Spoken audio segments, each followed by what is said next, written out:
Siguro dahil yung stress, busy schedule, kailangan talaga natin ng mga supplements na makakatulong talaga sa atin. That's why ginawa namin si Beauty Drink or si Hello Melo.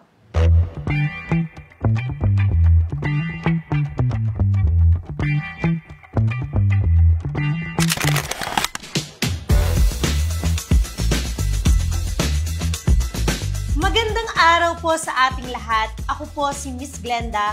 At ngayon ay isang espesyal na episode ang hatid namin sa inyo.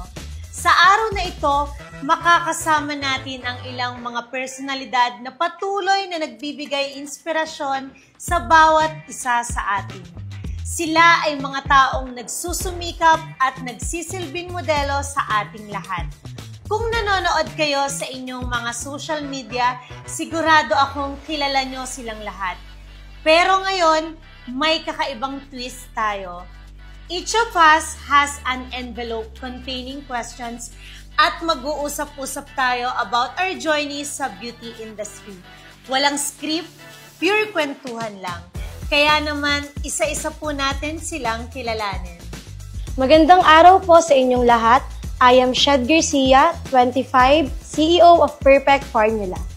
Hello everyone, I am Chanel Fajardo, 24 years old, CEO of Love Chanel Golds and Diamonds. Hi, I am Hazel Grace, 22 years old, and I am the brand owner of Beauty Secret. Yo, what's up mga gala? Maayong adlaw kaninyo. Ako si Chris Aliaging from Mindanao, 26 years old, na nag-iya sa Habibi Skin Essentials.